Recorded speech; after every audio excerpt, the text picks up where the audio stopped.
All right, we are starting out lesson 8.1. You had a homework assignment 8.0 about factoring out a GCF. Do you remember what GCF stands for? It's cool if we don't. Greatest common factor. It was basically like the reverse distributive property, right? We're just going to add on to that today. We're still going to do it, but everything that you did on homework had 2 terms with it. Would you believe that this guy right here has 3 terms? Terms are separated by addition, subtraction, or equal signs. So let's look. And let's go numbers first, right? You're just going, what's the GCF in all of these bad boys? So let's look numbers. Here there is a 3. That's not a highlighter. Here there is a 3. Here there is a 6. But in this term, would you believe the number is a 1 that's in front of that guy? So I have to have a GCF in all 3 of those terms, and that's not happening. Like 3 goes into 3, 3 goes into 6, but 3 does not go into 1. Are you with me on that? So numbers-wise, I cannot take out a number. How about letters-wise? Let's go with P's first. Does this term have any P's with it? Yep. Does this term have any P's with it? And does this term have any P's with it? Don't all 3 terms have some sort of P's with them, right? So what is the smallest amount that you see? This is a P squared. This is a P to the first. This is a P to the first. What's the smallest one that we see? P to the first. So we'll factor that out. And then I'll check R's next. So this guy has some R's with it, this guy has some R's with it, but you see that last term does not have any R's with it, right? So R is not a common factor of all 3 scenarios. So the only thing we could factor out is a P. So then we'll put our parenthesis, and we'll do the reverse distributive property, which is divide. 3 divided by 1 is 3. P squared divided by P would be P. And then the R squared has nobody to play with, so he's going to be an R squared. Then the sign is a plus. I'll do it again. 6 divided by 1 is the 6. What's the P divided by the P? What happens with those? They cancel out, but there is an R with this guy. And then here's the trickiest situation of them all. Would you believe that this bro right here started as 3 terms? When I take a GCF out, what has to be left in the parentheses is also 3 terms. I have 1 term, 2 term, and here's why I don't like to say canceled out, even though I actually do say canceled out. When we say canceled out, it's P divided by P. What the heck is P divided by P? It is 1 in that case, so we have to have a plus 1 in there. If I was to distribute this P through the parentheses, would I get back what I started with in that?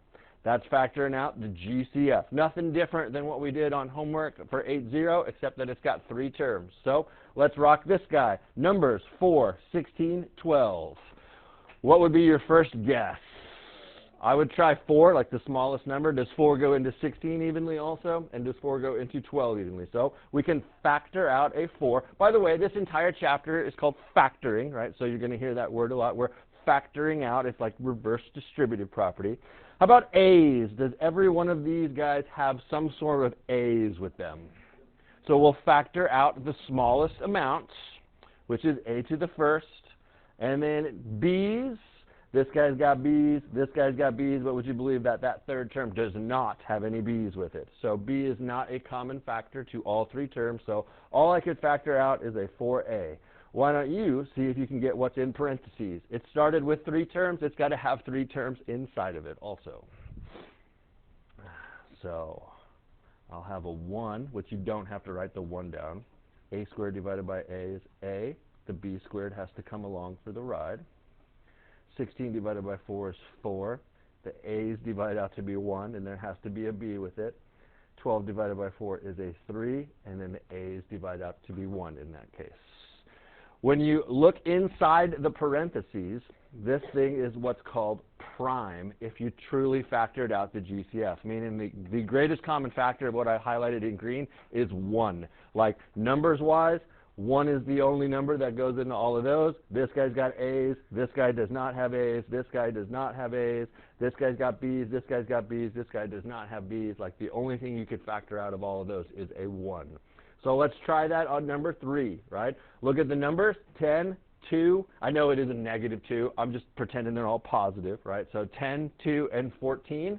What do you think we could pull out at all? Anything that's a common factor to those 3 numbers? 2. We can take out a 2. Then check your letters. Let's go with H's. Does all three terms happen to have some h's with them? Yep, so we'll pull out the smallest amount that we see, which is h to the first, right? And then n's, does all three sections have some n's with them? What do you think? Do they all have some n's with them? Yep, so we'll pull out the smallest amount that we see, which is some n to the first, right? Then we will put our parenthesis here and do our division. So 10 divided by 2 is 5. H cubed divided by h would be what? H squared, right? Because you're really doing this. It's h cubed divided by h. Remember, it's like the where are there more game, right? So there's two of them. And then n cubed divided by n would be n squared. Then here's where the minus just comes into play. It's just like a minus comes down, right, you know, instead of a plus. And then h divided by h divides out to be 1. You got an n squared divided by n, which isn't that just an n. And then finally, plus 7. What do you think? Same thing you did on homework, except it has 3 terms. If there was 4 terms in that guy, to pull out a GCF, you have to be common to all 4 terms, right? So however many terms there are, the greatest common factor has to go into every possible term that was listed in the OG. Again, if the OG's got 3 terms, in parentheses, you should have 3 terms as well when you take out a GCF. Sometimes there's not a GCF, though. Like, they could just have, like, x squared plus 7x plus 2. You know, it's like, okay, this has x's, this has x's, that does not have x's. You know, like 1 is a number here, 7 is a number here, 2 is a number here. Like, there is no GCF between those 3 terms, so that's called prime. So, yay, factoring out a GCF. The next thing is called the zero product property. He is the key to the entire chapter. Zero product property. Let's break it down. What does the word product mean to you? Add, subtract, multiply, or divide. What does product mean to you? Product means multiply. So true or false? A times 0 would be how much? 0. Would you believe anything times 0 is going to turn out to be 0? And then if I did like 0 times b, wouldn't that also be 0? So in these fancy schmancy like math words up here, they're saying, bro, if you have an equation, a times b equals 0, like where a is just anything random and b is anything random, if 2 things multiply together to be 0, here's a fact, Jack. One of those things had to be 0. You know, either a was 0 or b was 0. So let's kind of break that down into more of what we're doing. Do you see this time we have an equation right here? Here's an interesting question. Do you see any like squared stuff in these 4 equations? Like, do you see any like x squareds or a squareds or anything like that? Everything's what's called linear, right? To the first power, like if you graphed it, it would make a line. But here it is. It's really 2 dudes times each other. You got this green dude and this blue dude. The blue thing is in parentheses, right? You take a blind eye to what's in parentheses. They're being multiplied together to equal 0. I'm going to go a step farther and just like totally block that thing out right there, right? If x times blue blob equals 0, here's a fact. Like one of these 2 things has to be 0 to make this a true statement. So I'm going to go back to blue highlighter. What value of x would make that 0? That is such an easy question that it becomes so hard. What value of x would make this 0? How about if x was 0? Like, it's so basic. So here's what we're doing. We're solving for x. X could equal 0, or maybe the blue thing could be 0 in this case. It's x minus 8. What minus 8 would give me 0 back? If x was how much? 8. Are you with me on that? So those are 2 different possibilities of what would make this equation true. If I go back and substitute either one of these in, you don't have to write any of this down, but if I put 0 in for x, I'd have 0 times 0 minus 8 equals 0. Let's see if that's true. Well, I got to do what's inside parentheses first, and I'm pretty sure that's a negative 8 inside parentheses. And then don't I multiply those together? What's 0 times negative 8? True or false? 0 equals 0.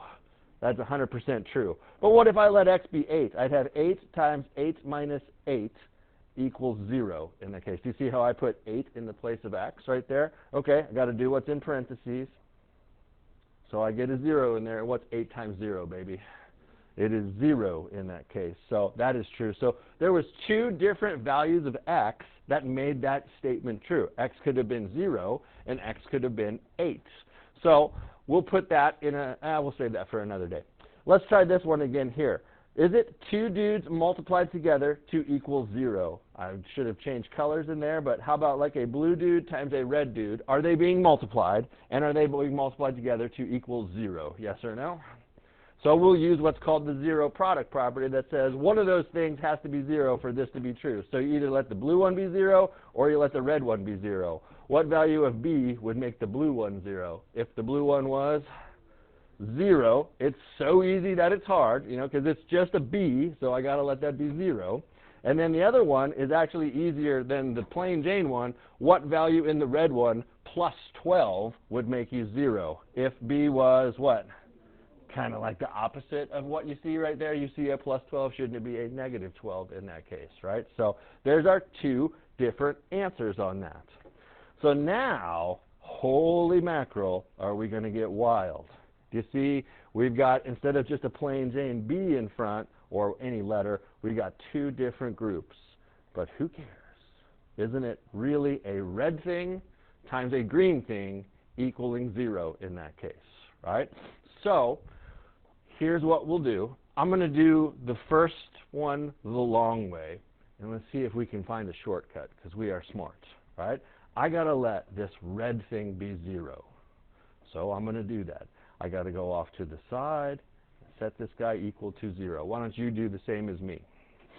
We got to learn the shortcut by going the long way first. I need that first group to equal 0, right? So let's solve this for m. What is our first move to solve this for m? See that minus 3? What do we got to do first?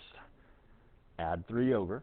So shouldn't 7m equal a positive 3? Do you see how we added 3 to both sides? It's been a while since we've done that. Remember adding 3 to both sides, right? M is not by itself. What do I need to do now to get rid of that times 7? Divide. So m is going to equal 3/7, which is very scary. That is a fraction. Be ready for a bunch of fractional answers today. M was 3/7. So there's one possibility if m is 3/7. Now let's solve that green thing for 0 and see if we can come up with a shortcut. 2m plus 5 should equal 0, right? What's the very first thing we need to do? I want to do this slow so we can start figuring out this shortcut. What's the very first thing I have to do in either case? Move this thing to the other side. Are you with me on that? In this case, it is a plus 5. In this case, it was a minus 3. But regardless of what it is, isn't that the first thing we got to do is move it over to the other side? So would you believe if he is a plus 5, what's going to be over there is the opposite of that? Like negative 5. Are you with me on that? Then, once I move that guy over to the other side, what did I have to do with that times 2 or this times 7? Do what? Divide by that. So m would equal negative 5/2. There's our two possible answers. And here is the shortcut. I have a really dumb name for it. It's called the opposite of this guy over that guy. It's the opposite of this guy over that guy. How could I get these answers? Well, let me erase my highlighting. You see this guy right here? It says negative 3. What is the opposite of that? Positive 3 over that guy right there. Isn't that a 7? Isn't that what one of the answers? The opposite of this guy over that guy in that case. So here, didn't we have to do the opposite of this guy because we had to move him over to the other side over the 2 in that case, right? So this is our shortcut. Let's see if we can rock it. By the way, I haven't stressed, these things have to be equal to 0 for this to work. This is called the zero product property. So what do you think? Opposite of this guy over that guy. Who could A equal? What is the opposite of this guy? 9 over what? 2. How do you feel about that? And then how about this guy? Opposite of this guy, negative 1 over 3. Cool? I want to make up just maybe 1 or 2 more to get the pattern down because I just had us do the long way. So what if I had 2 groups like this? You don't have to write them down. X plus 7 and 3x minus 5 equals 0. Let's solve this for x with the zero product property. Opposite of this guy over that guy, what would you get? X could equal negative 7 over 1, right, which we just usually call negative 7. How about this guy right here? Or negative or positive? Positive. It's the opposite. It doesn't mean make it negative. It means take the opposite of it. So since he is already a negative, I need a positive over this guy, right? Because doesn't it have to be like add 5 to both sides? So that's the name of my trick. It's the zero product property. I call it opposite of this guy over that guy kind of thing. So what does that come in to help us do? Solve the type of equation that I warmed you up with. If you're watching the video, you didn't see the warm-up, but we had this. I'm going to start using the proper language. This chapter is about quadratics. What is a quadratic? The biggest exponent you see is a 2. Would you believe that this equation right here has not only x's with it, but x squareds in it at the same time? This is called a quadratic equation, and here's how we do it. Number one, I hate that x squared. I would like to make it to go away. Could we factor out the greatest common factor in each one of these? GCF-wise, who is the GCF between an x squared and a negative 5x? Well, let's start with numbers. This is a 1, this is a 5. Would you believe you can't take any numbers out but 1? Does this have x's with it, and does this have x's with it? We're ignoring the equals 0 part. Are you with me on that? We're just looking at in this box. Is there a common factor of x in both of those guys? Yes or no? Yes? So let's factor him out. Let's take out an x. That didn't erase for some reason. And put the parentheses, and the equal 0 is just going to come along for the ride. So what is x squared divided by x turn out to be? X minus comes down.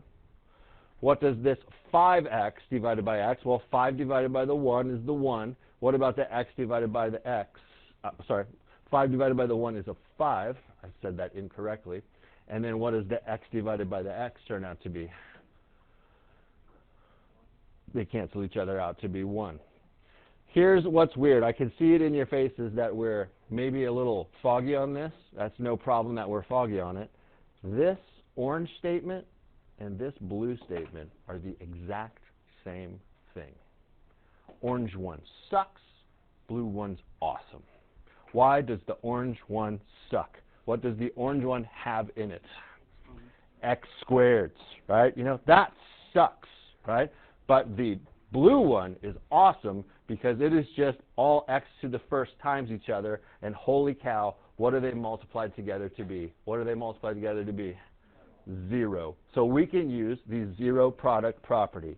What value of x makes this guy 0? What value of x makes that guy 0? Isn't there just two things multiplied together to like equal 0? So how about blue guy? What value of x makes that 0? So easy that he's hard. What do you think? 0. Or what value of x makes the pink guy 0? 5. You could use the trick opposite of this guy over that guy, but when that guy's 1, it's kind of like you really don't need to do that. You know what I mean? It's just the opposite of that guy. So there's what x could equal. 0 or 5 in that case. And we solved it by factoring. So I'm going to start really talking you through this whole chapter.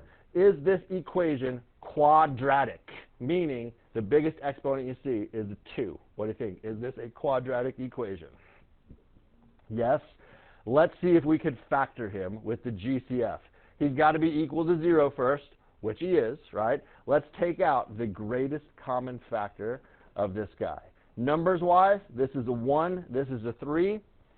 Can't take out any numbers. Are we cool? How about letters? Can we take out some letters? Who would you take out? Y. Please factor out a y. Check with what I have.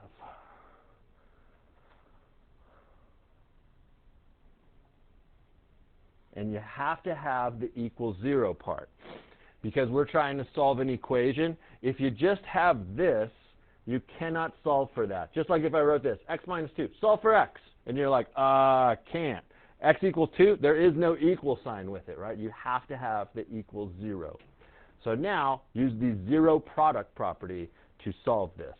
You got it down to a linear guy times a linear guy. So y could equal what? What makes the pink guy 0?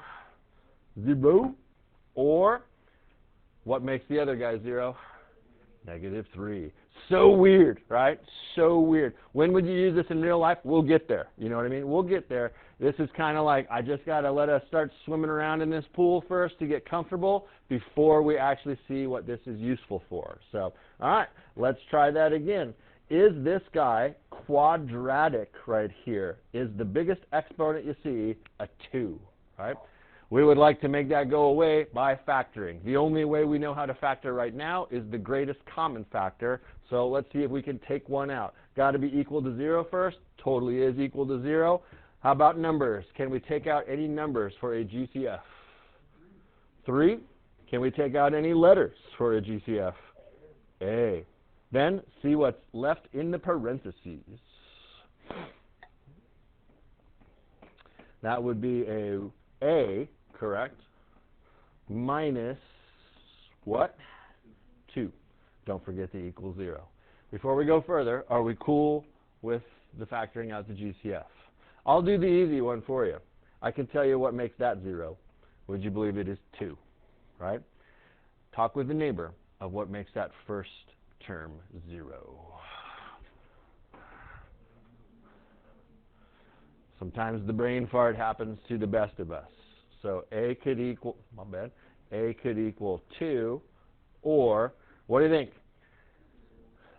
What's going on with that a and that 3? Multiplication or addition? Yeah, so it is 0, right? A lot of people want to put -3 on accident, you know. It's like 3 times -3 does not turn out to be 0. It's still 0 in that case. So don't get optical illusioned. Cool? Let's try number 11 with a neighbor. See what you can do. Solve that quadratic equation. So I have only factored out the GCF. See if you're cool with that, right? X was the GCF, right? Does that seem okay? And then I'll use the 0 product property. X could equal whatever makes that pink thing 0. Pretty sure that is 0. And here's where we need to use the opposite of this guy over that guy kind of trick, right? Because we've got a coefficient other than 1 in front of that x. So what would you like? 2/3, -2/3, 3/2, or -3/2? What do you want? +3, the opposite of this guy, over that guy. Does that sound okay? Right. Yes, no, maybe?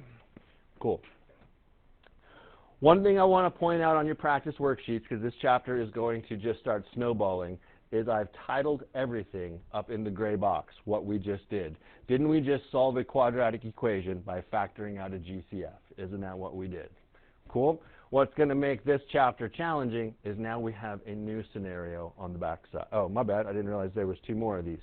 Okay, so let's do these 2 before we go to the back side. What's different about this? Is it a quadratic equation? Yes or no? Yes. What's different about him? It's not equal to 0. Let's get him equal to 0. I'm going to move this over. How do I move that over? Subtract it, right? So wouldn't that be 18x squared minus 15x equals 0? Big part of it is keeping the equals 0. Now let's see if we can factor out a GCF. So between an 18 and a 15, what are we thinking? There is a 3 that goes into each one of those. And how about x's? Does each one of these bad boys have some x's with them? And we'll factor out the smallest amount of x. See what you got.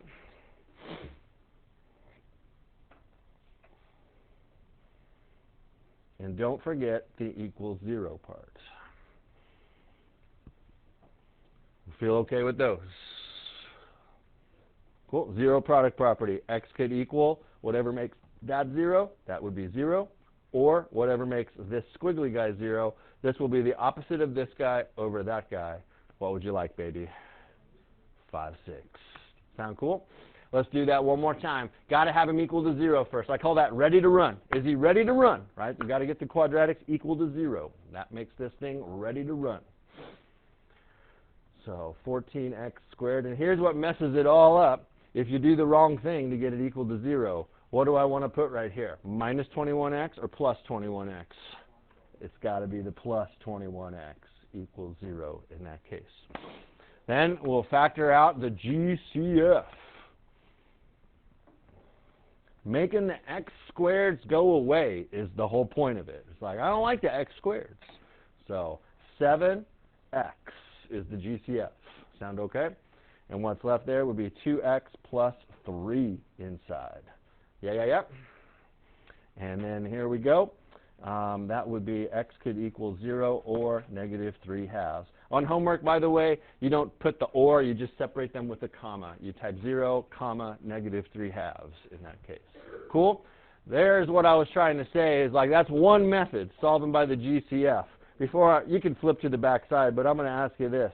Do you know how to multiply these together real fast? Do you know how to multiply those together? What are those called? Those are called conjugates. So here's the first time where it's like, hey, this is exactly what we did last chapter, but backwards, right? If I do multiply these out, what do I get? What would this turn out to be? 25x squared, then what? Minus 4. This thing right here is a special thing as well. These are conjugates. This guy right here is called a difference of squares. That is called the difference of squares. Let's break down why. What does difference mean to you? Add, subtract, multiply, or divide? Subtract. And squares is perfect squares. Is 25 a perfect square? Yes or no? Is 4 a perfect square? And here's the other thing. Is x squared a perfect square? That's weird. We're not used to writing those down, but can you think of two things exactly the same that multiply together to be x squared? Wouldn't it be x times x, right? So yes, that is a perfect square. So to factor a difference of squares, it's really simple. They factor into conjugates. We just do the exact same thing we did last chapter backwards. But first thing first, is this even a difference of squares? That's what you've got to get good at. First, that has to be a subtract, which it is. Is this pink guy a perfect square? Is 49 a perfect square and x squared a perfect square? Yes? And then how about the last dude, 36? Is he a perfect square as well? That is a difference of squares. Interesting point here on these 6 problems. Are they equations or are they expressions? Expressions. We cannot solve these. But what we can do is factor them. How do difference of squares factor? Into conjugates of the square roots. So you can set yourself up, your 2 parentheses times each other. And here's what we do. We just take the square root of 49x squared. Who's the square root of 49? 7. Who's the square root of x squared? I hit puberty there when I said squared also. 49x squared is, square root of x squared is x. So we're going to put 7x. Why did it start off both parentheses? Because didn't the 49x squared come first in that? Then, who's the square root of 36? 6, so I'm going to have a 6 there. And guess what conjugates means? Aren't those the exact same 2 groups times each other, but what makes them conjugates? One of them's got to be a plus, and the other one's got to be a minus, right? It doesn't matter which one's which. They just both have to be there. Should we solve for x? Is this an equation? No. So they just say factor it. That's what it factors to be in that case. Sound awesome? So difference of squares, again, there's going to be so much coming our way. I just want to do my job. Is this a difference? Yes or no? And then is each one of these guys perfect squares? What do you think? Yes. So they will factor to be conjugates of the square roots. So we'll set up our 2 parentheses. Square root of the first guy. How do you feel about 4a? Right? I feel you on the 4, right? But it's got the a squared with it also. Are you with me on that? So 4a. And you can put your plus and your minus in there if you want to now. It doesn't really matter. It's got to be there sometime. And then the square root of 9b squared would be what? 3b. Not too bad, right? You know, we did all the hard stuff last chapter by learning the shortcuts. Now we're just taking it backwards to solve these weird quadratics. So I'll do one more with you. He is definitely a difference, right? And both of those guys are perfect squares. So let's factor him into conjugates of the square roots. Who is the square root of 225? 15. And then there'll be a b with him as well. And then a plus and a minus, right? And then this a squared is also a perfect square. What is the square root of a squared? Just a in that case. So weird, weird, weird, weird stuff. What is it used for? I'll talk about it maybe at the end of our worksheet here. But I got 3 more of these. Let's definitely rock 17. 17 is the most optical illusion-y difference of squares there is. He's so easy that he's hard. Is he a difference? Yes. And is x squared and y squared perfect squares? So factor him, factor him, factor him. Wouldn't that be like x plus y times x minus y in that case? Sound cool? And then I was going to turn you loose until I looked at 18 and 19 and noticed something. It's definitely a difference, but I don't like me in 72 and I don't like me in 50. Why don't I like those numbers very much? They're not perfect squares. You know what would be interesting though? Is if there was like a GCF in this situation. Between a 72, which is an even number, and a 50, which is also an even number, there has to be a GCF of at least how much? 2. So grab a calculator if you need to. What's 72 divided by 2? What is it? What's 72 divided by 2? I love the number 36, right? What's 50 divided by 2? I love me the number 25. Why do I love me them numbers so much? They are. So we have to factor out the GCF, right, of 2. Notice these ones both have p's in it. The first one has a p squared, the other one has no p's. But what will be left is 36p minus 25, right? Sorry, I forgot the squared. That's my fault. 36p squared minus the 25. And what's so awesome about this thing right here? He is called a what? Difference of squares. So we could factor that guy as well. The weird thing is that 2 doesn't disappear. It's going to come down, and you're going to have 2 sets of parentheses times each other. Right? So factor that 36p squared minus 25 into conjugates.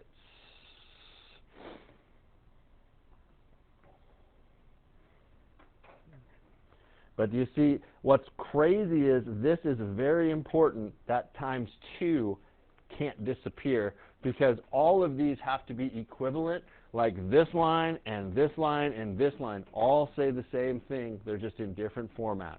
So let's do one more of those. That on 19 is not a difference of squares. It is definitely a difference, right?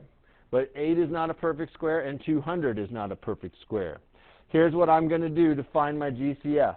There are a lot of numbers that go into 8 and 200 evenly. I'm going to pick on the smallest number possible out of those two numbers, which is 8.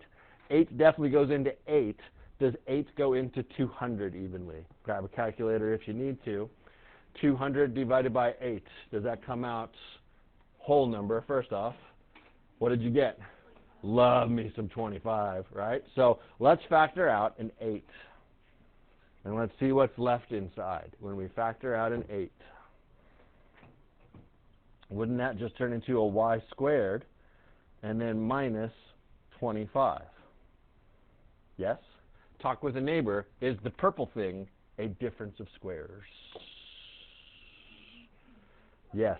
1 is in front of there. 1 is a perfect square. Y squared is a perfect squared. So bring the 8 down and do 2 sets of parentheses. Factor in these guys as conjugates of the square roots.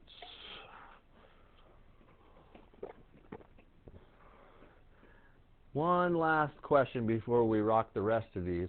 Why didn't we solve any of those for y or for a or for b? Why didn't we solve any of those?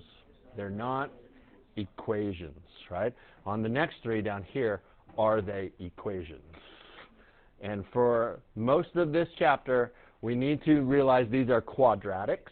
Right? The biggest exponent is a 2, and we want to get them ready to run, which means equal to 0. And here's your 2 questions that you got for yourself today. 1, is there a GCF I could take out? 2, is it a difference of squares? Right? So what do you think? Difference? Yes or no? Are both of those terms perfect squares?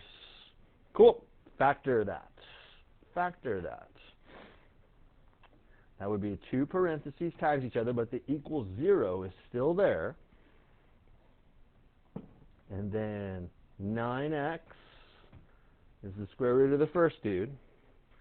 Then you'll have a plus and a minus, and then isn't 7 rocking those other guys. Both of these lines say the exact same thing. Blue one sucks, orange one is awesome, right? Why is the orange one awesome? Because I can use the zero product property to solve that guy. What value of x would make this one, if I'd use a pen, what value of x would make that 0 as ugly as it's going to be? What would you get? -7/9, right? Opposite of this guy over that guy. Or what value of x would make the other one 0? +7/9. What do you think? Does that sound okay? Cool. Let's try number 21. Is this a difference of squares? Yes.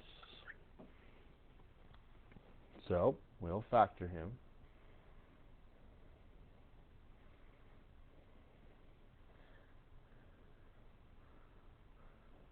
Who's the square root of 1? 1, right? Yeah. And then we'll solve those. So n could equal the opposite of this guy over that guy, or same thing over there, opposite of this guy over that guy. And then there's just one more. Is he a difference of squares? And he's ready to run. Factor him.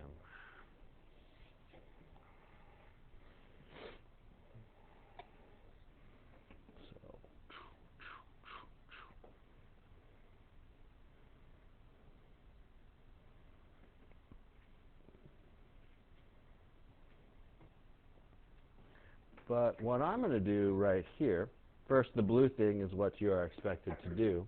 What I'm going to do is do that one differently. What if I just added 4 to both sides? And then did I get d squared all by itself? How can I get rid of that squared? Square root both sides. Cool. Here's what the average person would put. And they're half right. Why is that still not correct? Because what is the square root of 4? 2, or what else? Isn't it plus or minus? Shouldn't you get 2 answers back? So what I just did right here was solve this by what's called the square root method. Is that what the instructions asked me to do it by? Did they say use the square root method or solve it by factoring? Factoring.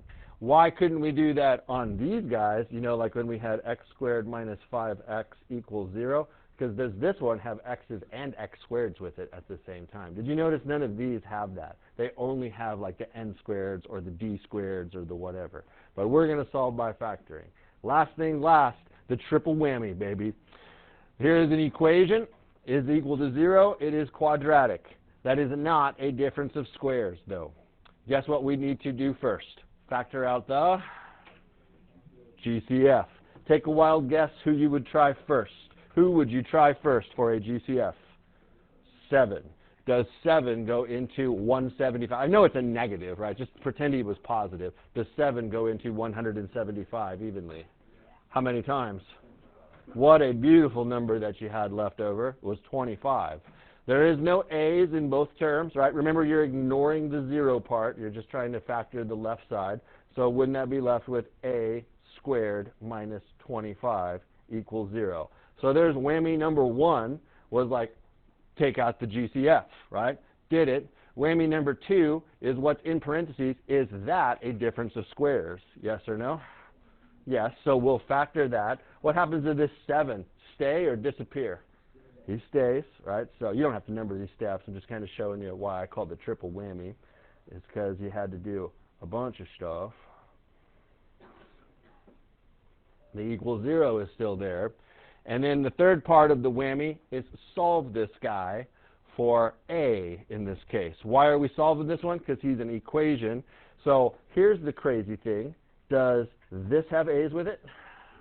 So I need to figure out what makes that 0. What would that be? A could be, just from this orange underlying guy, A could be 5. Does this blue guy have A's with it? So I need to figure out what makes him 0, right? What would make him 0? -5. Does this guy have A's with it? So he doesn't matter, right? Because we're just trying to figure out what makes the stuff with A's 0. Sometimes that will. Like if this was a cubed, we'd have to factor out an A in that situation, so we'd have to do that.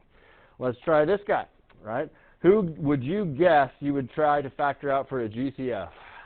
I would guess 3 first. It might not be the case. That's my first guess. And that turns out beautiful, because what I'm left with is m squared minus 9 on the inside, which is a difference of squares.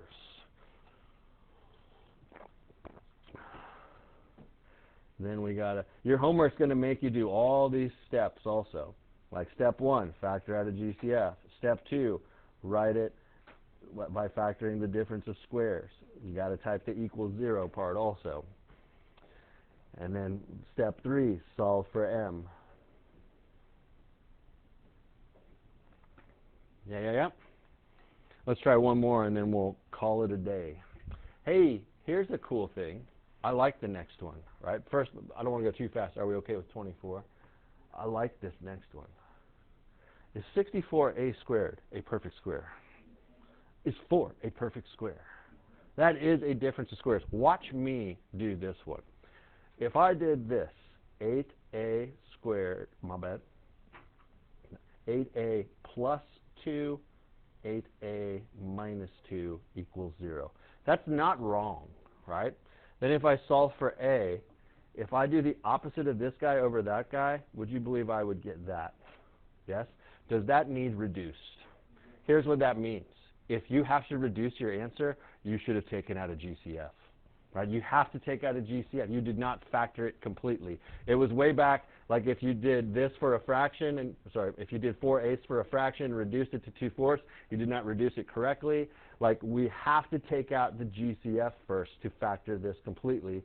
So who is the GCF? He is 4, right? Take out a 4 on that guy. Take out a 4. Is that right? Yeah. 64 divided by 4 is 16, and then the a squared comes along with it, minus 1.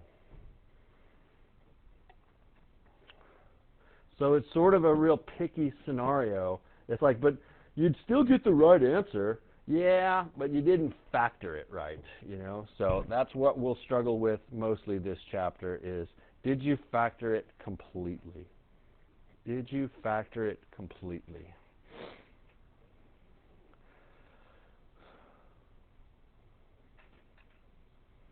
And here's the thing again. This guy matters because he's got A's with him. This guy matters because he's got A's with him. That guy didn't matter. All 25 of those, I shouldn't say that, but most of them have been quadratics. That first section was all those different trinomials have been quadratics. Is this last one a quadratic equation? Nope. But maybe we could still solve him because let's take out a GCF. I'll help you because it's the last problem. Between a 16 and a 25, there is no GCF. It's just a 1, right? But what could you factor out from each one of those guys? A y, right? So if we take out a y, I would be left with 16y what? There's the quadratic, right? Minus 25 equals 0. Are you with me that what's inside here is now a difference of squares, right? So let's factor that. This y in front does not disappear.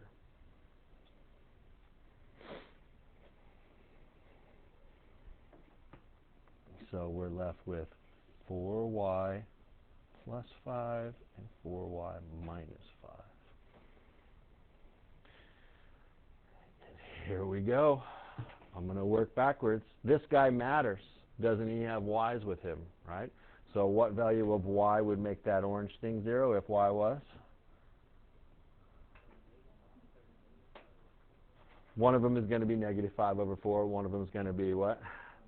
Positive 5 over 4, right? But here's the real question. Does this thing matter? does he have y's with him? Does it have a y with it? Sure does. So I have to still do the zero product property. What value of y is going to make that 0? If y was 0. How many answers did I get? 3. What was the biggest exponent you saw? Doesn't mean it happens all the time. It'll happen most of the time, right? So that was a long one, right? But it was not a challenging one in my opinion, by the way you gauged it. We have to practice it to do better. So let me know if you have any questions. Have a good one.